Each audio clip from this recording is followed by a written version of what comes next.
ಇಲ್ಲಿಂದ ನಾವು ಆ ಪಹಾಡ ಮೇಲೆ ಹೋಗ್ಬೇಕಾಯ್ತು ನೋಡ್ರಕ್ಕ. ಇದು ಶ್ರಾವಣ ಬೆಳಗೊಳ.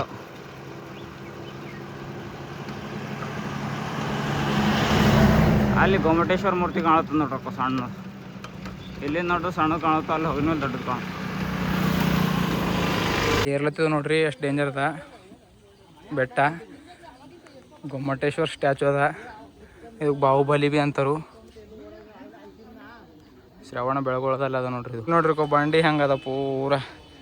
ಇದಕ್ಕೆ ಹಿಂಗೆ ಕಟ್ ಮಾಡ್ಯಾಕ ಚಿಡಿ ಮಾಡ್ಯಾರ. ಇವು ಮುದುಕರಪ್ಲೆ ಚಿಡಿ ಹಿಡ್ಕೊಂಡು ಹೆಂಗೆ ಇರ್ಲತ್ತ. ಜಮಾನದಾಗೂ ಬ್ರಿಟಿಷರೆಲ್ಲ ನಮ್ಗೆ ಆಳ್ಯಾರೆಲ್ಲ ಮಾಡ್ಯಾರ. ಬಟ್ ಈ ಜಮಾನದಾಗ ಬ್ರಿಟಿಷರು ನೋಡ್ರಪ್ಪ ಏರ್ಲ ಕೆಳಗಾವ ಮೇಲೆ ಆಗ್ಲತ್ತ. ಕೆಳಗೆ ಎಳ್ಳೆ ಮೇಲೆ ಹೋಗ್ಲಿ ಅನ್ಲತ್ತಾರ ಅವ್ರು. ಅಲ್ಲೇ ನಿಂತೋಗ್ಯಾರ, ಏನ್ ಬಿ ಸುಧಾರಿಸ್ಲತ್ತಿಲ್ಲ. ಹಾಕು ಇಂಜನ್ ಹಿಡಿದು ಒಂದು 20 ಕಿಲೋಮೀಟ್ರ್ ಸೈಕಲ್ ಹೊಡ್ಕೊಂಡು ಬಂದಿದ್ದೆವು. ಇನ್ನು ಇಲ್ಲಿ ಏನ್ರ 200-300 ಚಿಡಿಗಳು ಇರ್ಬೇಕು. ಅದು ಭೀ ಹೈಟ್ ಅವ ಹಿಂಗೆ. ಇಲ್ಲಿ ನೋಡ್ರಿ quest. Which is your country sir? Where are you from sir? The Netherlands. Netherlands? Yeah. Run up! Chuk, chuk, chuk, chuk. We are 26. Yeah.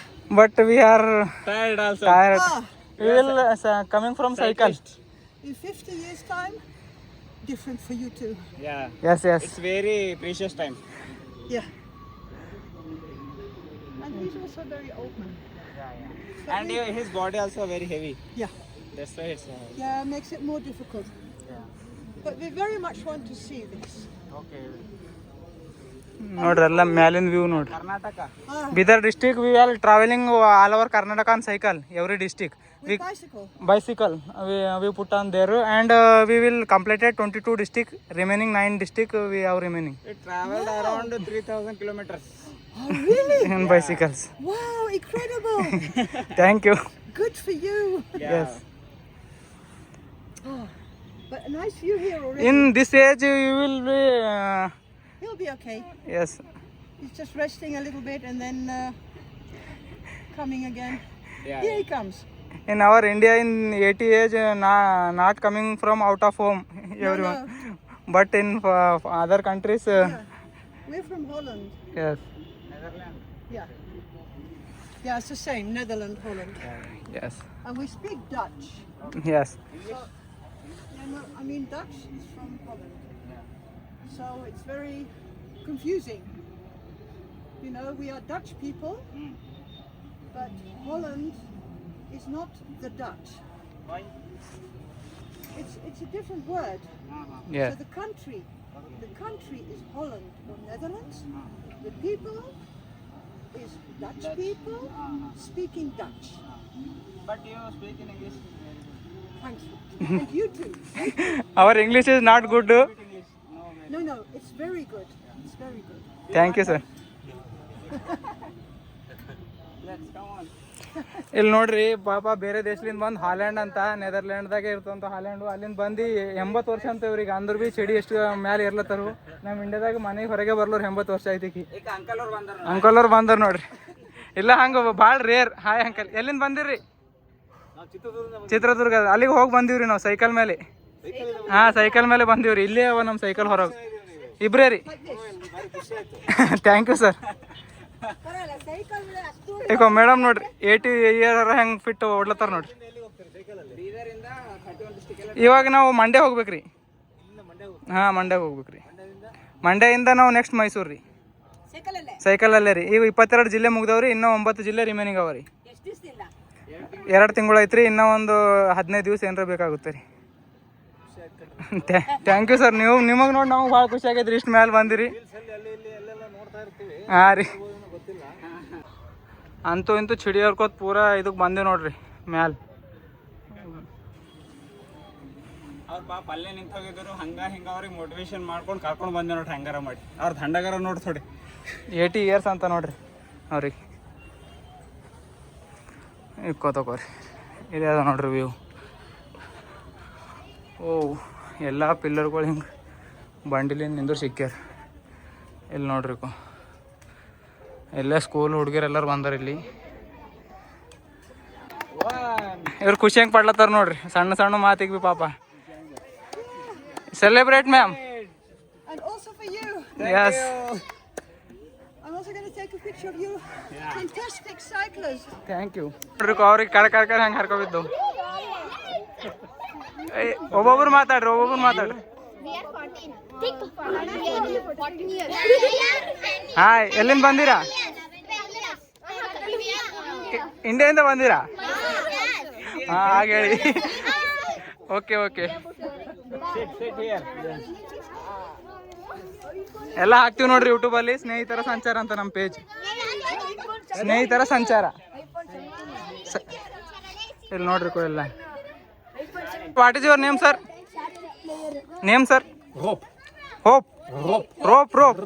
Rope. Which is your country, sir? You may guess.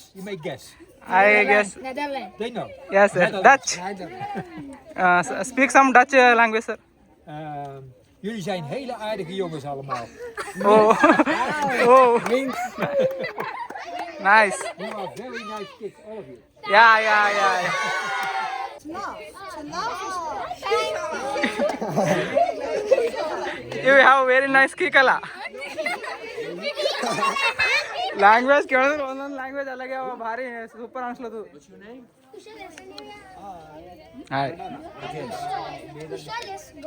Frame ಮಾಡಿ ಕೇಕ್ಯಾರ. ಆಗಿಂದ ಲಿಪಿಗಳು ಅವ ನೋಡ್ರಿ, ಏನವೇನೋ ನೋಡ್ರಿ.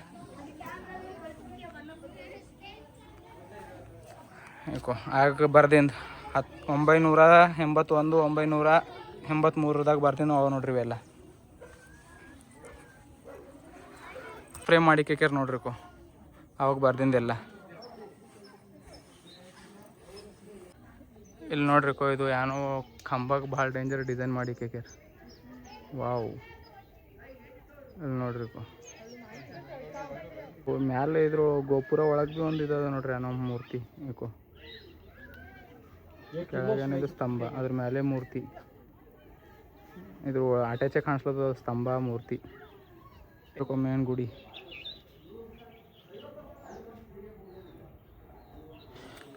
Video ಅಲ್ಲವಿಲ್ಲ ಅಂದ್ರೆ ಭೀ ತೊಗೊಳತ್ತಿದೆ. ಇಲ್ಲಿಂದ ಬಂದ್ ಮಾಡ್ತೀವಿ.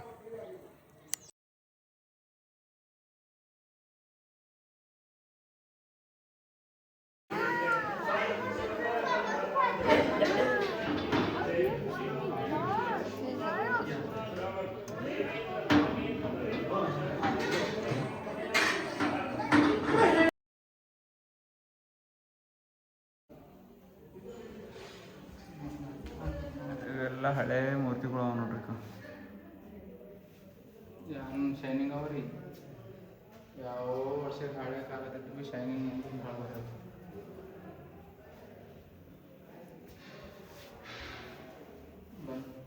CCTV ಕ್ಯಾಮ್ರಾ ಎಲ್ಲ ಮೂರ್ತಿಗಳು ಹೋಗ್ಬಿಟ್ರು. ಮೂರ್ತಿಗಳು ತೋರಿಸ್ತೀವಿ. ಇವು ಭಾಳ ಸಿದ್ಧಿ ಭಗವಾನ ಮಹಾವೀರ.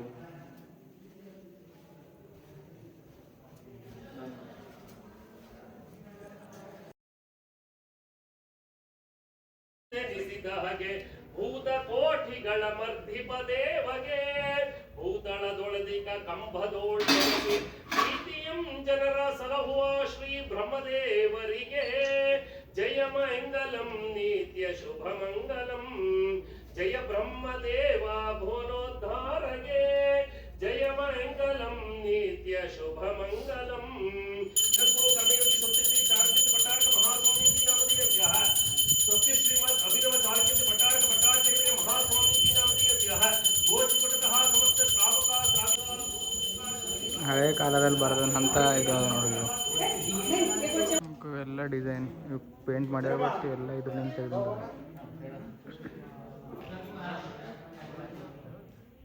ನಮಸ್ಕಾರ ಎಲ್ಲರಿಗೆ. ಇಲ್ಲಿ ಗೊಮ್ಮಟೇಶ್ವರದಲ್ಲಿ ಬಂದಿದ್ದೆವು. ನಮ್ಗೆ ಇಲ್ಲಿಂದ ಇತಿಹಾಸ ಅಷ್ಟು ನಮ್ಗೆ ಗೊತ್ತಿಲ್ಲ. ಸ್ವಾಮೀಜಿಯವ್ರು ಹೇಳ್ತಾರಂತ. ಪ್ರಥಮವಾಗಿ ಹೇಳ್ಬೇಕಂದ್ರೆ ನನ್ನ ಹೆಸರು ಅಭಿಷೇಕ್. ಶ್ರವಣ ಬೆಳಗುಳ ಅಂತ ಹೆಸರು ಯಾಕೆ ಬಂತು ಅಂದರೆ ಫಸ್ಟ್ ಮೇನ್ ಜೈನ ಧರ್ಮದಲ್ಲಿ ಟೋಟಲ್ 72 ತೀರ್ಥಂಕರರು. ಅಂದರೆ ವರ್ತಮಾನ ಕಾಲದಲ್ಲಿ 24, ಭೂತ ಕಾಲದಲ್ಲಿ 24 ಮತ್ತು ಭವಿಷ್ಯ ಕಾಲದಲ್ಲಿ 24 ತೀರ್ಥಂಕರು. ನಮಗೆ ಪ್ರೆಸೆಂಟ್ ಬೇಕಾಗಿದೆ ಅಂದರೆ ವರ್ತಮಾನ ಕಾಲದ ತೀರ್ಥಂಕರಲ್ಲಿ ಬಾಹುಬಲಿ ಹೆಂಗಾದರು, ಅವ್ರು ಯಾರು ಅನ್ನೋ ನಾವು ತಿಳ್ಕೊಬೇಕು ಆಗ್ತದೆ. ಬಾಹುಬಲಿ ಬಂದುಬಿಟ್ಟು ಪ್ರಥಮ ತೀರ್ಥಂಕರ, ಜೈನ ಧರ್ಮದ ಪ್ರಥಮ ತೀರ್ಥಂಕರ, ಆದಿನಾಥ್ ಭಗವಾನ್ರ ಮಗ. ಅವ್ರಿಗೆ ಎಷ್ಟು ಜನ ಮಕ್ಕಳು ಅಂದರೆ 101 ಜನ ಮಕ್ಕಳು. ಅದರಲ್ಲಿ 2 ಹೆಣ್ಮಕ್ಳು ಅಂದರೆ 99 ಜನ ಗಂಡು ಮಕ್ಕಳು. ಇನ್ನು ಮಕ್ಕಳ ಹೆಸರು, ಹೆಣ್ಮಕ್ಳ ಹೆಸರು ಹೇಳ್ಬೇಕಂದ್ರೆ ಬ್ರಾಹ್ಮಿ ಮತ್ತು ಸುಂದರಿ. ಬ್ರಾಹ್ಮಿಗೆ ಬ್ರಾಹ್ಮಿ ಲಿಪಿಯನ್ನು ವಿದ್ಯೆಯನ್ನು ಕಲಿಸ್ಕೊಡ್ತಾ ಮತ್ತು ಸುಂದರಿಗೆ ಕೃಷಿ MSc ಮತ್ತು ವಾಣಿಜ್ಯ ವಿಭಾಗದಲ್ಲಿ ನಿಪುಣತೆಯನ್ನು ಮಾಡ್ತಾನೆ.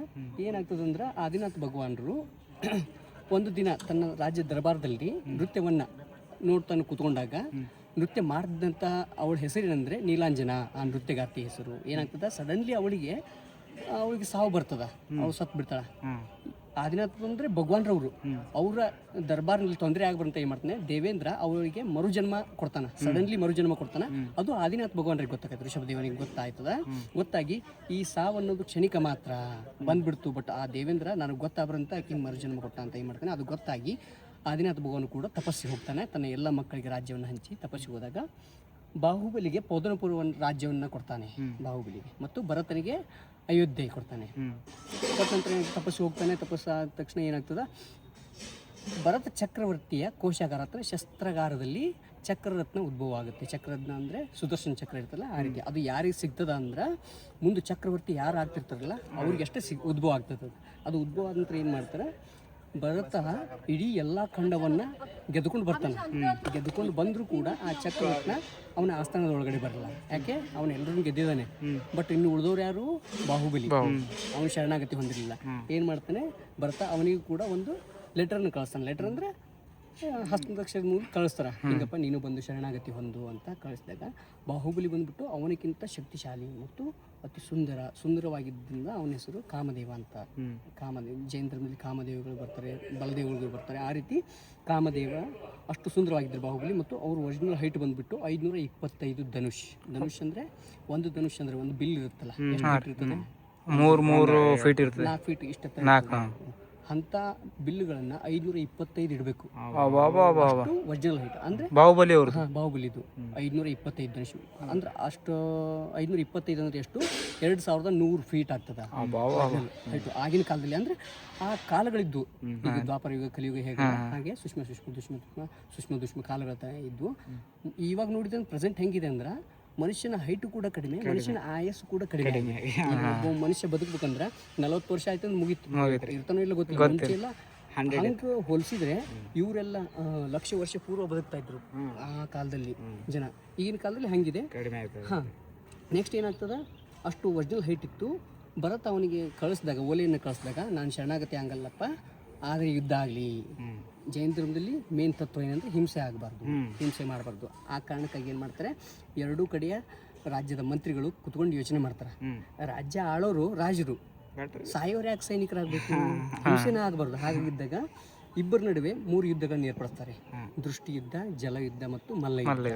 ಈ 3 ಯುದ್ಧಗಳಲ್ಲಿ ಕೂಡ ಬಾಹುಬಲಿ ವಿಜಯ ಹೊಂತಾನೆ. ಲಾಸ್ಟ್ ಇನ್ನೇನು ಕುಸ್ತಿ ಯುದ್ಧದಲ್ಲಿ, ಮಲ್ಲ ಯುದ್ಧದಲ್ಲಿ ಅವರ ಅಣ್ಣನ ಎತ್ತಿ ಮೇಲ್ಗಡೆಯಿಂದ ಬಿಸಾಕಬೇಕು. ಅವಾಗ ಆ ಟೈಮ್ನಲ್ಲಿ ಅನಿಸ್ತದ, ಇಷ್ಟು ಚಿಕ್ಕ ರಾಜ್ಯಕ್ಕೋಸ್ಕರ ಅಂದ್ರೆ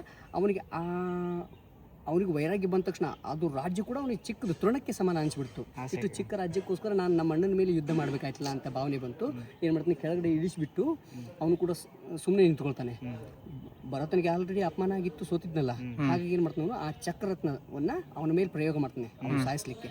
ಬಟ್ ಚಕ್ರರತ್ನ ಏನು ಮಾಡ್ತದೆ, ಬಾಹುಬಲಿ ಸ್ವಾಮಿನ 3 ಪ್ರದಕ್ಷಿಣೆ ಮಾಡಿ ಬಲಭಾಗದಲ್ಲಿ ನಿಂತ್ಕೊಂಡ ನಂತರ ಬಾಹುಬಲಿ ಪೌದನಪುರದಲ್ಲಿ 1 ವರ್ಷ 2 ಕಾಲಿನ ಹೆಬ್ಬೆಟ್ಟಿನ ಮೇಲೆ 1 ವರ್ಷ 2 ಕಾಲಿನ ಹೆಬ್ಬೆಟ್ಟಿನ ಮೇಲೆ ತಪಸ್ಸು ಮಾಡ್ತಾನೆ. 12 ತಿಂಗಳ ತಪಸ್ಸು ಮಾಡಿದ್ರು ಕೂಡ ಮೋಕ್ಷ ದೊರೆಯಲ್ಲ. ಮೋಕ್ಷ ಅಂದರೆ ಒನ್ ಟೈಮ್ ಸೆಟಲ್ಮೆಂಟ್ ಅಂತ, ಮರುಜನ್ಮ ಇಲ್ಲ ಮತ್ತು ಹುಟ್ಟು ಇಲ್ಲ, ಅವ್ರಿಗೆ ಕೂದಲ ಬೆಳೆಯಲ್ಲ, ಉಗುರು ಬೆಳೆಯಲ್ಲ, ಆಹಾರ ಹೊಟ್ಟೆ ಸಿವಾಗಲ್ಲ, ಅವರಿಗೆ ಯಾವುದೂ ಚಿಂತೆ ಇರೋದಿಲ್ಲ, ಅವರು ದೈವತ್ವ. ಹಾಂ, ಹಾಗಿದ್ದಾಗ ಮುಕ್ತಿ ದೊರೆಯಲ್ಲ. ಯಾಕೆ, ಅವನ ಮನಸ್ಸಲ್ಲಿ ಎಲ್ಲ ಬಿಟ್ಟಿದ್ದಾನೆ. ರಾಜ್ಯವನ್ನು ತ್ಯಾಗ ಮಾಡಿದ್ರು ಕೂಡ ಮನಸ್ಸಲ್ಲಿ ಒಂದು ಇಷ್ಟೇ ಕಷಾಯ ಇತ್ತು. ಏನು ಮಾನ ಕಷಾಯ ಅಂದರೆ, ನಾನು ಎಲ್ಲ ಬಿಟ್ಟಿದ್ದೀನಪ್ಪ, ಆದರೂ ಕೂಡ ಭರತ ಚಕ್ರವರ್ತಿಯ ಸ್ಥಳದಲ್ಲಿ ಅವನ ರಾಜ್ಯದಾಗ ತಪಸ್ಸು ಮಾಡ್ತಾ ಇದ್ದೀನಿ, ಅಷ್ಟು ಜಾಗ ಕೂಡ ಅವನದಲ್ಲ. ಗೊತ್ತಾದ ನಂತರ ಭರತ ಚಕ್ರವರ್ತಿ ಏನು ಮಾಡ್ತಾನೆ, ಹೋಗಿ ಅವ್ನ ಪಾದಕ್ಕೆ ಬಿದ್ದುಬಿಟ್ಟಿರ್ತೀನಿ, ಹೇ ಪ್ರಭು, ಇದು ನಂದಲ್ಲ ರಾಜ್ಯ, ನಾನು ಇದನ್ನೇ ಆಳ್ತಾ ಇದ್ದೀನಿ, ನೆಕ್ಸ್ಟ್ ನಾನು ಹೋದ್ಮೇಲೆ ಇನ್ನೊಬ್ರು ಯಾರು ಆಳ್ಬೋದು. ಆ ರೀತಿ ಕ್ಷಮೆ ಕೇಳಿದ ನಂತರ ಅವ್ರಿಗೆ ಬಾಹುಬಲಿಗೆ ಮುಕ್ತಿ ದೊರೆಯುತ್ತೆ. ಪ್ರಥಮ ಮೋಕ್ಷಗಾಮಿ ಆಗ್ತಾನೆ. ಅವ್ರ ತಂದೆ ಮುಂಚೆ ತಪಸ್ಸು ಹೋಗಿದ್ರು, ಆದರೂ ಕೂಡ ಅವ್ರಿಗೆ ಸಿಕ್ಕಿರಲಿಲ್ಲ. ಪ್ರಥಮವಾಗಿ ಬಾಹುಬಲಿ ಸಿಗ್ತದ. ಹಾಗಾಗಿ ಜೈನ ಧರ್ಮದಲ್ಲಿ ಪ್ರಥಮ ಮೋಕ್ಷಗಾಮಿ ಬಾಹುಬಲಿ ಅಂತ ಕರೀತಾರೆ. ಇದಾದ ನಂತರ ಏನು ಮಾಡ್ತಾನೆ, ಭರತ ಚಕ್ರವರ್ತಿ ಪೌದನಪುರದಲ್ಲಿ ಒರಿಜಿನಲ್ ಮೂರ್ತಿ ಅಲ್ಲಿ ಮಾಡ್ತಾನೆ. ಒರಿಜಿನಲ್ ಅಂದರೆ ರತ್ನಖಚಿತ ಮೂರ್ತಿ, ವಜ್ರ ವೈಡೂರುಗಳಿಂದ ರತ್ನಖಚಿತ ಬಂಗಾರದ ಮೂರ್ತಿನ ಅಲ್ಲಿ ಒರಿಜಿನಲ್ ಹೈಟ್ ಎಷ್ಟಿತ್ತಲ್ಲ 2100 ಫೀಟು ಅಷ್ಟು ಹೈಟಿನ ಮೂರ್ತಿನ ಅಲ್ಲಿ ಸ್ಥಾಪನೆ ಮಾಡಿಸ್ತಾನೆ ಪೌದನಪುರದಲ್ಲಿ. ಬಟ್ ಈ ಟೈಮ್ನಲ್ಲಿ ಅದು ಎಷ್ಟೋ ಲಕ್ಷ ವರ್ಷ ಪೂರ್ವ ಆಯ್ತು. ಮೂರ್ತಿ ಎಲ್ಲಿದೆ ಯಾರಿಗೂ ಗೊತ್ತಿಲ್ಲ. ಇದು ಶಾಸ್ತ್ರಗಳ ಪ್ರಕಾರ. ಈಗ ನಾವಾದ್ರೂ ತಿಳ್ಕೊಂಡಿದ್ವಿ, ಅದನ್ನ ನಾವು ಹೇಳಬೇಕು. ಇತಿಹಾಸಗಳ ಪ್ರಕಾರ ಅಲ್ಲಿ ಮಾಡಿಸ್ತಾನೆ. ಅದಾಯ್ತು, ಅದು ಗೊತ್ತಾಗಲ್ಲ. ನೆಕ್ಸ್ಟ್ ಇನ್ನು ಈ ಬಾಹುಬಲಿ ಸ್ವಾಮಿ ಇಲ್ಲಿ ಮೂರ್ತಿ ಯಾಕೆ ಕೆತ್ತಿಸಿದ್ರು, ಅದಕ್ಕೆ ಕಾರಣ ಏನು? 10ನೇ ಶತಮಾನದಲ್ಲಿ ಗಂಗರು, ತಲಕಾಡಿನ ಗಂಗರು, ಆ ತಲಕಾಡಿನ ಗಂಗರ 10ನೇ ಶತಮಾನದಲ್ಲಿ ಅವರ ಸೇನಾಧಿಪತಿ ಚಾವುಂಡರಾಯ ಇರ್ತಾನೆ. ಚಾವುಂಡರಾಯ ಜೈನ ಧರ್ಮೀಯ. ಅವನ ತಾಯಿ ಹೆಸರು ಕಾಳಾದೇವಿ. ಆ ಕಾಳಾದೇವಿ ಏನು ಮಾಡ್ತಿರ್ತಾಳೆ ಅಂದರೆ ಡೈಲಿ ಕೂಡ ಸ್ವಾಧ್ಯಾಯನ ಮಾಡ್ತಿರ್ತಾಳೆ. ಸ್ವಾಧ್ಯಾಯ ಅಂದರೆ ಪುರಾಣವನ್ನು ಓದೋದು, ಇತಿಹಾಸವನ್ನು ಓದೋದು. ಪುರಾಣ ಸ್ವಾಧ್ಯಾಯ ಓದ್ತಾ ಇರುವಾಗ ಆ ಇತಿಹಾಸದಲ್ಲಿ, ಆ ಪುರಾಣದಲ್ಲಿ ಏನಾಗ್ತದೆ, ಬಾಹುಬಲಿ ಸ್ವಾಮಿ ಮೂರ್ತಿ ಅಲ್ಲಿ ರತ್ನಖಚಿತ ಮೂರ್ತಿ ಪೌದನಪುರದಲ್ಲಿ ಇದೆ ಅಂತ ವರ್ಣನೆ ಬರುತ್ತೆ. ಇಷ್ಟು ಸುಂದರವಾಗಿದೆ ಅಲ್ಲಿ ವರ್ಣನೆ ಬರುತ್ತೆ. ಹಾಗಾಗಿ ಏನು ಮಾಡ್ತಾರೆ, ಅವ್ರಿಗೂ ಕೂಡ ಮನಸ್ಸಾಗ್ತದೆ, ಬಾಹುಬಲಿ ಸ್ವಾಮಿ ನೋಡ್ಕೊಂಬರ್ಬೇಕು, ನಾವು ದರ್ಶನ ಮಾಡ್ಕೊಂಬರ್ಬೇಕಲ್ಲ ಅಂತಂದು ಮಗನಿಗೆ ಹೇಳ್ತಾರೆ. ಚಾವುಂಡರಾಯನಿಗೆ ಹೇಳಿದಾಗ ಆಯ್ತಮ್ಮ ಅಂತ ರೆಡಿ ಆಗ್ತಾರೆ. ಅವ್ರ ಪರಿವಾರದಲ್ಲ, ಅವನ ಹೆಂಡತಿ ಅಜಿತಾದೇವಿ, ಮಗ ಪರಿವಾರ ಸಮೇತ ಅವ್ರು ಬರ್ತಾ ಇರ್ತಾರೆ. ಬರುವಾಗ ಇದೇ ದಾರಿ. ಹೇಳಬೇಕಂದ್ರೆ ಈ ಬಾಹುಬಲಿ ಸ್ವಾಮಿ ಸ್ಥಾಪನೆಯಾಗಿ ಇವತ್ತಿಗೆ 1044 ವರ್ಷ ಆಯಿತು. ಬಟ್ ಇದಕ್ಕಿಂತ ಇತಿಹಾಸವಾದಂತಹ ಸ್ಥಳ ಅಂದರೆ ಚಿಕ್ಕಬೆಟ್ಟ, ಚಂದ್ರಗಿರಿ ಬಂದುಬಿಟ್ಟು 2300 ವರ್ಷಗಳ ಇತಿಹಾಸ. ಯಾಕಂದರೆ 2300 ವರ್ಷಗಳ ಹಿಂದೆ ಜೈನ ಧರ್ಮದ ಆಚಾರ್ಯರು ಭದ್ರಪ್ಪ ಸ್ವಾಮಿಗಳ ಜೊತೆಗೆ 2300 ವರ್ಷಗಳ ಹಿಂದೆ ಚಂದ್ರಗುಪ್ತ ಮೌರ್ಯ ಕೂಡ ಅವ್ರ ಜೊತೆಗೆ ದಕ್ಷಿಣ ಭಾರತ ಬಂದ್ಬಿಟ್ಟು ಇದೇ ಚಂದ್ರಗಿರಿಯಲ್ಲಿ ಅವನು ಕೂಡ ಜೈನ ಸನ್ಯಾಸಿಯಾಗಿ ಸಲ್ಲೇಖನನ್ನು ತೆಗೆದುಕೊಂಡು ಸಮಾಧಿ ಆಗ್ತಾನೆ ಇದೇ ಬೆಟ್ಟದಲ್ಲಿ. ಅದೇ ಬೆಟ್ಟದಲ್ಲಿ. ಹಾಗಾಗಿ ಅವನ ಹೆಸರಿಂದ ಆ ಗಿರಿಯನ್ನು ಕರಿತೀವಿ ಚಂದ್ರಗಿರಿ. ಹಾಗಾಗಿ ಅದು ಪ್ರಾಚೀನವಾದದ್ದು. ಮತ್ತು ಇಲ್ಲಿ ಏನಾಗ್ತದೆ, ಅವರು ಕೂಡ ಬಂದು ಚಿಕ್ಕಬೆಟ್ಟದಲ್ಲಿ ಉಳ್ಕೊಳ್ತಾರೆ. ಉಳ್ಕೊಂಡಾಗ ಏನಾಗ್ತದೆ, ಅಲ್ಲಿ ಕೂಡ ಆಚಾರ್ಯರಿದ್ದರು. ಇದ್ದಾಗ ಏನಾಗ್ತದೆ, ನೇಮಿಚಂದ್ರ ಸಿದ್ಧಾಂತ ಚಕ್ರವರ್ತಿಗಳಂತ ಇದ್ದರು ಆ ಟೈಮ್ನಲ್ಲಿ ಆಚಾರ್ಯರು. ಗುರುಗಳವರು ಜೈನ ಧರ್ಮದ ಸಾಧುಗಳು ತಪಸ್ ಮಾಡ್ತಿರುವಾಗ ಉಳ್ಕೊಂಡ ನಂತರ ಏನಾಗ್ತದೆ, ಒಂದಿನ ರಾತ್ರಿ ಅವರಿಗೆ ಕನಸಲ್ಲಿ ಸ್ವಪ್ನದಲ್ಲಿ ಇದೇ ನೀವು ಈಗ ನೋಡಿದ್ರೆ ಒಳಗಡೆ ಕುಷ್ಮಾಂಡ ದೇವಿ ಅಂತ, ಆ ಕುಷ್ಮಾಂಡ ದೇವಿ ಏನು ಮಾಡ್ತಾಳೆ, ಅವ್ರು ಸ್ವಪ್ನದಲ್ಲಿ ಬಂದ್ಬಿಟ್ಟು ಹೇಳ್ತಾಳೆ, ಪೌದನಪುರ ಇರೋದು ತುಂಬ ದೂರ, ಕಾಡು ದಟ್ಟಾರಣ್ಯ, ಅಲ್ಲಿ ಪ್ರಾಣಿಗಳಿದೆ, ದರ್ಶನ ಆಗಲ್ಲ ನಿಮಗೆ. ಅವಳು ಪ್ರೇರಣೆ ಕೊಡ್ತಾಳೆ, ಈ ರೀತಿ ಮೂರ್ತಿಯನ್ನು ಇಲ್ಲಿ ಮಾಡಿಸಿ, ಒಳ್ಳೇದಾಗ್ತದೆ, ಎಲ್ಲ ದಕ್ಷಿಣ ಭಾರತದ ಎಲ್ಲ ಜನಕ್ಕೂ ಕೂಡ ದರ್ಶನ ಆಗ್ತದೆ, ಅಲ್ಲಿ ಯಾರಿಗೂ ಗೊತ್ತಿಲ್ಲ, ನಿಮಗೂ ಕಷ್ಟ ಆಗ್ತದೆ ಅಂದಾಗ ಬೆಳಗ್ಗೆ ಎದ್ಬಿಟ್ಟು ಈ ವಿಚಾರವಾಗಿ ಗುರುಗಳ ಜೊತೆಗೆ ಮಾತಾಡ್ತಾರೆ. ನೇಮಿಚಂದ್ರ ಸಿದ್ಧಾಂತ ಮಾತಾಡಿದಾಗ ಅವರು ಹೇಳ್ತಾರೆ ಆಯ್ತಪ್ಪ ಮಾಡಿಸಿ ಅಂದಾಗ ಚಿಕ್ಕ ಬೆಟ್ಟದ ತುದಿಯಿಂದ ಬಂಗಾರದ ಬಾಣವನ್ನು ರಿವರ್ಸ್ ಬಿಡ್ತಾನೆ. ರಿವರ್ಸ್ ಬಿಟ್ಟಾಗ ಇದು ಪೂರ್ತಿ ಎಲ್ಲ ಒಂದೇ ಬಂಡೆ ಇತ್ತು. ಕೆಳಗಿಂದ 1ನೇ ಮೆಟ್ಲಿಂದ ಹಿಡಿದು ಪೂರ್ತಿ ಇಡೀ ಬಾಹುಬಲಿ ಸ್ವಾಮಿ ತಲೆಗಿಂತ ಇನ್ನೂ 40-50 ಫೀಟ್ ಎತ್ತರ ಇತ್ತು ಅದು ಬಂಡೆ. ಇದ್ದಾಗ ಆ ಬಂಡೆಗೆ ಆ ಬಾಣ ತಗಲಿದ ತಕ್ಷಣ ಏನಾಗ್ತದೆ, ಬಾಹುಬಲಿ ಸ್ವಾಮಿಯ ಆಕಾರ ಅವ್ರಿಗೆ ಕಾಣಿಸುತ್ತೆ. ಅಲ್ಲಿ ತನಕ ಯಾರು ನೋಡಿರಲಿಲ್ಲ, ಬಾಹುಬಲಿ ಸ್ವಾಮಿ ಹೇಗಿದ್ರಂತ ಗೊತ್ತಿರಲಿಲ್ಲ. ಬಟ್ ಆಕಾರ ಅವ್ರಿಗೆ ಯಾವ ರೀತಿ ಕಾಣಿಸಿದ ತಕ್ಷಣ ಏನು ಮಾಡ್ತಾರೆ, ತಮಿಳ್ನಾಡಿಂದ ಒಬ್ಬ ಶಿಲ್ಪಕಾರನ ಕರ್ಕೊಂಡ್ಬರ್ತಾರೆ. ಅವನ ಹೆಸರು ಬಂದುಬಿಟ್ಟು ಹುಡುಕಾಡ್ತಾರೆ, 6 ತಿಂಗಳು ಹುಡುಕಾಡ್ತಾರೆ ಶಿಲ್ಪಕಾರನ. ಮಾಡ್ಬೇಕಲ್ಲ ಅಂತ. ಇಷ್ಟು ಸುಂದರವಾದ ಮೂರ್ತಿ ಎಲ್ಲೂ ಇಲ್ಲ. ಧರ್ಮಸ್ಥಳ ಇದೆ, ಕಾರ್ಕಳ ಇದೆ, ವೇಣೂರು ಇದೆ, ಗೊಮ್ಮಟಗಿರಿ ಇದೆ, ಪ್ರತಿಯೊಂದು ಕೂಡ ಅಷ್ಟು ಪರ್ಫೆಕ್ಷನ್ ಮಾಡಿದ್ದಾರೆ. ಹಾಗೆ 6 ತಿಂಗಳು ಹುಡುಕ್ತಾರೆ. ಹುಡುಕಿದ ನಂತರ ಅರಿಷ್ಟ ನೇಮಿ ಅಂತ ಸಿಗ್ತಾನೆ ವ್ಯಕ್ತಿ, ಕರ್ಕೊಂಬಂದು ಮೂರ್ತಿ ಕೆತ್ತಲಿಕ್ಕೆ ಹೇಳ್ತಾರೆ. ಆಯ್ತು ಅಂತ ಒಪ್ಕೊಳ್ತಾನೆ. ಮೂರ್ತಿ ಕೆತ್ತಲಿಕ್ಕೆ ಅವ್ನು ಡಿಮ್ಯಾಂಡ್ ಮಾಡ್ತಾನೆ, ಆಯ್ತಪ್ಪ ನಾನು ಕೆತ್ತಿ ಕೊಡ್ತೀನಿ, ನನಗೇನು ಕೊಡ್ತೀರಾ? ಈ ಮೂರ್ತಿ ಕೆತ್ತುವಾಗ ಎಷ್ಟು ಕಲ್ಲಿನ ಪೀಸ್ ಬರೋಲ್ಲ ಅಷ್ಟು ಬಂಗಾರ ಕೇಳ್ತಾನೆ. ಚಾವುಂಡರಾಯ ಹೇಳ್ತಾನೆ ಆಯ್ತಪ್ಪ ತಗೋ ಮಾಡು, ನೀವು ಮೂರ್ತಿ ಮಾಡಂದಾಗ ಆಯ್ತು ಅಂತ ಶುರು ಮಾಡ್ತಾನೆ. ಶುರು ಮಾಡ್ತಾ ಮಾಡ್ತಾ ಮಾಡ್ತಾ ಅವನಿಗೆ ಆಸೆ ಜಾಸ್ತಿ ಆಗ್ತದೆ. ಇಷ್ಟು ಸಣ್ಣ ಪೀಸ್ ಇತ್ತಲ್ಲ ಅದನ್ನ ತಗೊಂಡು ಇಟ್ಕೊಳೋದು, ಇನ್ನೂ ಬಂಗಾರ ಬರ್ತಲ್ಲ, ಆಸೆ ಜಾಸ್ತಿ ಆದಂಗೆಲ್ಲ ಅವ್ನಿಗೆ ಏನಾಗ್ತದೆ, ಕುಷ್ಠರೋಗ ಬಂದ ಕೈ ಹೇಗಾಗ್ತದಲ್ಲ ಈ ರೀತಿ ಆಗ್ಬಿಡ್ತಾವ. ಆಸೆ ಜಾಸ್ತಿ ಆಗಿ ಅದು ಗೊತ್ತಾಗ್ತದ ಅವ್ನಿಗೆ. ಗೊತ್ತಾಗಿ ಅವ್ರ ತಾಯಿ ಹೇಳ್ತಾರೆ ನೀನು ಆಸೆ ಜಾಸ್ತಿ ಮಾಡಿದ್ಯಾ, ಹಾಗಾಗಿ ನಿನಗೆ ಆಗಿದೆ ಅಂದ ತಕ್ಷಣ ಏನು ಮಾಡ್ತಾನೆ, ಬಂದು ಅದೇ ಬಂಡೆಗೆ ಅವನು ನಮಸ್ಕಾರ ಮಾಡಿ ಹೇಳ್ತಾನೆ, ಹೇ ಪ್ರಭು ನನಗೆ ಬಂಗಾರನೂ ಬೇಡ, ನನ್ನ ಹೆಸರು ಬೇಡ, ಮೂರ್ತಿ ನಾನು ಕೆತ್ತೀನಿ ಅಂತ ಒಪ್ಕೊಳ್ತಾನೆ. ಕ್ಷಮೆ ಕೇಳಿದಾಗ ಕೈ ಸರಿ ಹೋಗ್ತದೆ. ಮತ್ತು ಮೂರ್ತಿ ಕೆತ್ತಲಿಕ್ಕೆ ಸ್ಟಾರ್ಟ್ ಮಾಡ್ತಾನೆ. 12 ವರ್ಷ ಮೂರ್ತಿ ಕೆತ್ತಲಿಕ್ಕೆ ಟೈಮ್ ತಗೋತಾನೆ. ಮತ್ತು 12 ವರ್ಷ. ಆ 12 ವರ್ಷದ ತನಕ ಅವನ ಕಾನ್ಸಂಟ್ರೇಷನ್ ಹೆಂಗಿತ್ತಂದ್ರೆ, ಆ ಅರಿಷ್ಟ ನೇಮಿ ಕಾನ್ಸಂಟ್ರೇಷನ್ನು ಅದು ಅಲ್ಲಿ ತ್ಯಾಗಸ್ತಂಭ ಕಾಣಿಸ್ತಲ್ಲ, ಅಲ್ಲಿ ಕೂತ್ಕೊಂಡು ಅವ್ರ ತಾಯಿ ಊಟಕ್ಕೆ ಬಡಿಸ್ತಿರ್ತಾಳೆ. ತ್ಯಾಗಸ್ತಂಭ ಅಲ್ಲಿ ಅವನಿಗೆ ದಿನ ಊಟಕ್ಕೆ ಬಡಿಸ್ತಿರ್ತಾಳೆ. ಆ ಊಟದಲ್ಲಿ ಉಪ್ಪು ಇರ್ತಿರ್ಲಿಲ್ಲ, ಖಾರ ಇರ್ತಿರ್ಲಿಲ್ಲ, ಸಪ್ಪಂದು. ಬಟ್ ಅವನಿಗೆ ಅದು 12 ವರ್ಷದ ತನಕ ಗೊತ್ತಿರಲಿಲ್ಲ. 12 ವರ್ಷ ಮುಗಿದ ನಂತರ ಗೊತ್ತಾಯ್ತು. ಅವಾಗ ಕೇಳ್ತಾನೆ, ಮೂರ್ತಿ ಎಲ್ಲ ಕಂಪ್ಲೀಟ್ ಆಗಿತ್ತು ಅವಾಗ ಕೇಳ್ತಾನೆ, ಅಮ್ಮ ಇದ್ರಲ್ಲಿ ಉಪ್ಪಿಲ್ಲ ಖಾರ ಇಲ್ಲ ಅಂದಾಗ, ಅಲ್ಲಪ್ಪ ಇಷ್ಟು ದಿನ ನೀನು ಮೂರ್ತಿ ಕೆತ್ತೋದ್ರಲ್ಲಿ ಬ್ಯುಸಿ ಇದ್ದೆ ಅಂದರೆ ನಿನಗೆ ಅಷ್ಟು ಮಗ್ನತೆ ಇತ್ತು, ಆ ಮೂರ್ತಿಯ ದೈವತ್ವದಲ್ಲಿ ಅಷ್ಟು ಇದಿತ್ತು, ಹಾಗಾಗಿ ನಿನಗೆ ಗೊತ್ತಿಲ್ಲ. ನಾನು 12 ವರ್ಷದಿಂದ ನಿನಗೆ ಕೂಡ ಇದೇ ರೀತಿ ಆಹಾರ ಕೊಡ್ತಾ ಇದ್ದೀನಿ ಅಂದಾಗ ಅವಾಗ ಅವನಿಗೆ ಅರಿವಾಗುತ್ತೆ ಇದೆಲ್ಲ ಭಗವಂತದ್ದು ದೇವರಿದ್ದು ಅಂತ. ಮತ್ತು ಮೂರ್ತಿ 12 ವರ್ಷ ಕೆತ್ತಿದ ನಂತರ ಏನಾಗ್ತದೆ, ಪ್ರಥಮವಾಗಿ ಅಭಿಷೇಕ ಆಗಬೇಕು, ಮಹಾಮಸ್ತಕ ಅಭಿಷೇಕ 12 ವರ್ಷಕ್ಕೊಮ್ಮೆ. ಸ್ಪೆಸಿಫಿಕ್ 12 ವರ್ಷಕ್ಕೊಮ್ಮೆ ಯಾಕೆ ಮಾಡ್ತಾರೆ ಇದು ಮಹಾಮಸ್ತಕ ಅಭಿಷೇಕ? ಬಾಹುಬಲಿ ಸ್ವಾಮಿ ತಪಸ್ ಮಾಡಿದ್ದು 12 ತಿಂಗಳು, ಈ ಮೂರ್ತಿ ಕೆತ್ತಲಿಕ್ಕೆ ತಗೊಂಡಿದ್ದ 12 ವರ್ಷ. ಹಾಗಾಗಿ 12 ವರ್ಷಕ್ಕೊಮ್ಮೆ ಮಹಾಮಸ್ತಕ ಅಭಿಷೇಕ ಆಗ್ತದ. ಮೂರ್ತಿ ಅಭಿಷೇಕ ಮಾಡುವಾಗ ಏನಾಗ್ತದ, ಚಾವುಂಡರಾಯನ್ ಕೂಡ ಅಹಂಕಾರ ಬರುತ್ತೆ, ಇಷ್ಟು ಸುಂದರವಾದ ಮೂರ್ತಿ ನಾನು ಮಾಡಿಸಿದ್ದೀನಿ, ಎಷ್ಟು ಚಂದ ಇದೆ. ಹಾಗಾಗಿ ಇಷ್ಟು ಎತ್ತರದ ಮೂರ್ತಿ ಎಲ್ಲೂ ಇಲ್ಲ, ಏಕಶಿಲಾ ಮೂರ್ತಿ ನಾನೇ ಮಾಡಿಸಂತ ಅವನಿಗೆ ಗರ್ವ ಬರುತ್ತಾ, ಅಹಂ ಜಾಸ್ತಿ ಆಗ್ತದೆ. ಅಭಿಷೇಕ ತಲೆ ಮೇಲೆ ಹೋಗಿ ದೊಡ್ಡ ದೊಡ್ಡ ಕೊಡಗಳಿಂದ ಕಲಶಗಳಿಂದ ಅಭಿಷೇಕ ಮಾಡಿದ್ರು ಕೂಡ ಅಭಿಷೇಕ ಸಂಪೂರ್ಣ ಆಗಲ್ಲ. ನಾಭಿ ತನಕ ನೀರು ಬರ್ತದ, ಮಾಯವಾಗುತ್ತೆ, ಹಾಲು ಬರ್ತದ, ಮಾಯವಾಗ್ತದ. ಅಷ್ಟು ಅವನಿಗೆ ಗಮಂಡ್ ಬಂದಿತ್ತು. ಅವಾಗ ಏನು ಮಾಡ್ತಾಳ, ಈ ಮೂರ್ತಿ ಕೆತ್ತಲಿಕ್ಕೆ ಪ್ರೇರಣೆ ಕೊಟ್ಟಂತ ಮಾತೆ ಯಾರು? ಕುಷ್ಮಾಂಡಿ ದೇವಿ. ಅದೇ ಕುಷ್ಮಾಂಡಿ ದೇವಿ ಏನು ಮಾಡ್ತಾಳೆ, ಒಬ್ಬ ಅಜ್ಜಿ ರೂಪದಲ್ಲಿ ಗುಳ್ಳೆಕಾಯಿ ಅಂತ ಬರುತ್ತೆ, ಆ ಕಾಯಿ ಇಷ್ಟು ಬಟ್ಟಲಲ್ಲಿ ಹಾಲು ತೊಗೊಂಡ್ಬಂದು ಕೇಳ್ತಾಳೆ ಚಾವುಂಡರಾಯ ನನಗೂ ಒಂದು ಚಾನ್ಸ್ ಕೊಡಪ್ಪ, ಅಭಿಷೇಕ ಮಾಡ್ತಂದಾಗ ಅವರೆಲ್ಲ ನಗ್ತಾರೆ, ಮಂತ್ರಿಗಳು, ಜನರೆಲ್ಲ ನೋಡಿ ನಗ್ತಾರೆ. ನಾವೆಲ್ಲ ದೊಡ್ಡ ದೊಡ್ಡ ಕೊಡಗಳಿಂದ ಅಭಿಷೇಕ ಮಾಡ್ತಾ ಇದ್ವಿ, ಅಭಿಷೇಕ ಆಗ್ತಾ ಇಲ್ಲ, ಈ ಮುದುಕಿ ನೋಡಿದ್ರೆ ಇಷ್ಟು ಸಣ್ಣ ಗಿಂಡಿ ತೊಗೊಂಬಂದಾಳ, ಅಪಹಾಸ್ಯ ಮಾಡ್ತಾರೆ. ಬಟ್ ಆಕಿನ ಮನಸ್ಸಿನಾಗ ಇದ್ದಿದ್ದು ಭಕ್ತಿ, ಚಾವುಂಡರಾಯನ ಮನಸ್ಸಿನಲ್ಲಿದ್ದು ಅಹಂ ಇತ್ತು, ಗರ್ವ ಇತ್ತು, ಹಾಗಾಗಿ ಅಭಿಷೇಕ ಆಗಿರಲಿಲ್ಲ. ಅವಳು ಮೇಲ್ಗಡೆ ಹೋಗಿ ಇಷ್ಟು ಚಿಕ್ಕ ಗಿಂಡಿಯಿಂದ ಹಾಲಿನ ಅಭಿಷೇಕ ಮಾಡಿದಾಗ ಬಾಹುಬಲಿ ಸ್ವಾಮಿ ಪೂರ್ತಿ ಮಿಂದು ಕೆಳಗಡೆ ನಿಮ್ಗೆ ಅದೇನು ಕಲ್ಯಾಣ ಕಾಣುತ್ತಲ್ಲ, ಅದು ಮುಂಚೆ ಕಲ್ಯಾಣ ಇರಲಿಲ್ಲ, ಕೊಳ ಅಷ್ಟೇ ಇತ್ತು. ಆ ಕೊಳ ಪೂರ್ತಿ ಹಾಲಿನಿಂದ ತುಂಬಿತ್ತು. ಹಾಲಿನಿಂದ ತುಂಬಿದಾಗ ಏನಾಗ್ತದ, ಯಾವ ರೀತಿ ಕಾಣಕುಂತದ್ದು, ಬಿಳಿ ಕೊಳ ಬಿಳಿ ಕೊಳ ಕಾಣ್ತಾ ಇದೆಯಾ? ಹಾಲಿನ ತುಂಬ ಬಿಳಿ ಕೊಳ ಕಣ್ಣಂಗೆ ಕಾಣ್ತು. ಚಿಕ್ಕ ಬೆಟ್ಟದಲ್ಲಿ ಜೈನ ಸಾಧುಗಳಿದ್ರು, ಜೈನ ಸಾಧುಗಳಿಗೆ ಶ್ರಮಣರು ಅಂತಾರೆ, ಶ್ರವಣರು ಅಂತಾರೆ. ಶ್ರಮಣ ಬಿಳಿ ಕೊಳ, ಶ್ರವಣ ಅಂತ ಹೆಸರು ಬಂತು, ಈ ರೀತಿ ಬಂತು. ಈ ಶ್ರವಣ ಬೆಳಗೊಳಕ್ಕೆ ಫಸ್ಟ್ ಮುಂಚೆ ಹೆಸರು ಯಾವುದಿತ್ತು ಅಂದರೆ ಕಳ್ವಪ್ಪು, ಕಟವಪ್ರ ಅಂತ ಕರಿತಾ ಇದ್ವಿ. ಅದೇ ರೀತಿ ಅವನೇನು ಮಾಡ್ತಾನೆ, ಚಾವುಂಡರಾಯ ಅವಳಿಗೆ ಆ ಗುಳ್ಳೆಕಾಯಿ ಜಿಕ್ಕಿ ಹೇಳ್ತಾನೆ, ತಾಯಿ ನಿನ್ನ ರೂಪ ತೋರ್ಸವ, ನಾನು ಇಷ್ಟು ಇದು ಮಾಡಿದ್ರು ಇದಾಗಲಿಲ್ಲ, ಅಭಿಷೇಕ ನೀ ಇಷ್ಟು ಮಾಡಿದಿಲ್ಲ ಅಂದ ತಕ್ಷಣ ಅವಳು ಇಲ್ಲಿ ಆಕಿನ ರೂಪ ತೋರಿಸ್ತಾಳೆ. ಹಾಗಾಗಿ ಅದ್ರ ಪ್ರತೀಕವಾಗಿ ಆಕಿನ ಮೂರ್ತಿ ಮಾಡಿಸಿದೆ, ಇಲ್ಲಿ ಗುಳ್ಳೆಕಾಯಿ ಜಿಕ್ಕಿ ಕೆಳಗಡೆ ಇದೆಯಲ್ಲ, ಗುಳ್ಳೆಕಾಯಿ ಜಿ ಮೂರ್ತಿ ಮಾಡಿಸಿದೆ. ಗೊಮ್ಮಟೇಶ್ವರ ಅಂತ ಯಾಕೆ ಕರೀತಾರೆ? ಗೊಮ್ಮಟೇಶ್ವರ ಅಂದರೆ ಪ್ರಾಕೃತ ಭಾಷೆಯಲ್ಲಿ ಕೂಡ ಗೊಮ್ಮಟ ಅಂದ್ರೆ ಸುಂದರ, ಅಷ್ಟು ಸುಂದರವಾಗಿದೆ ಮೂರ್ತಿ ಗೊಮ್ಮಟ. ಈಶ್ವರ ಅಂದ್ರೆ ದೇವರು. ಇನ್ನೊಂದು ಅದ್ರ ಪ್ರಕಾರ ಹೇಳ್ಬೇಕಂದ್ರೆ, ಕೆಲವೊಂದು ಶಾಸ್ತ್ರಗಳ ಪ್ರಕಾರ ಚಾವುಂಡರಾಯನಿಗೆ ಅವನ ತಾಯಿ ಪ್ರೀತಿಯಿಂದ ಗೊಮ್ಮಟ ಅಂತ ಕರಿತಿದ್ಲಂತೆ. ಆ ಗೊಮ್ಮಟನ ದೇವ್ರು ಯಾರು? ಸ್ವಾಮಿ. ಗೊಮ್ಮಟ ಅಂದ್ರೆ ಯಾರು? ಚಾವುಂಡರಾಯನ ದೇವ್ರು ಯಾರು? ಬಾಹುಬಲಿ. ಅವನ ಈಶ್ವರ, ಗೊಮ್ಮಟ ಈಶ್ವರ, ಗೊಮ್ಮಟೇಶ್ವರ ಈ ರೀತಿನೂ ಬರ್ತದೆ. ಇಲ್ಲಪ್ಪ, ಗೊಮ್ಮಟೇಶ್ವರ ಅಂದ್ರೆ ಸುಂದರವಾದ, ಅಷ್ಟು ಸುಂದರವಾದಂತ ಮೂರ್ತಿ.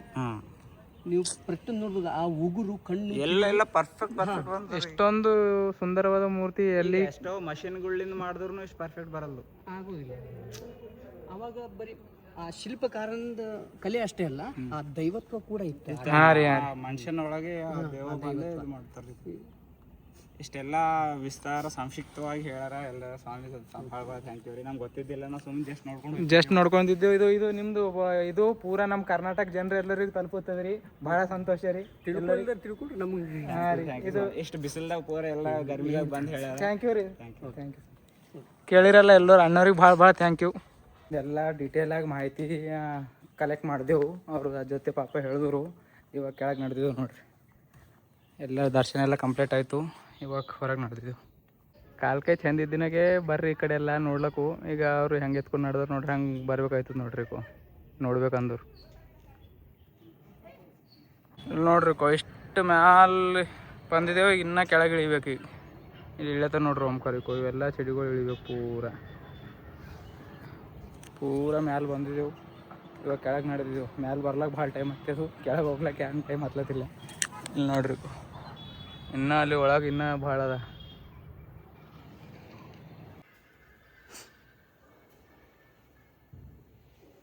ಇಲ್ಲಿ ನೋಡ್ರಿ ಕರ್ನಾಟಕದಾಗ ಎಲ್ಲೆಲ್ಲ ಒಂದು ಜೈನ್ ಪಿಲಿಗ್ರಾಮ್ಸ್ ಹರ ಜಿಲ್ಲೆದಾಗ ಇದ್ದಿನಪ್ಲೆ ಅವ.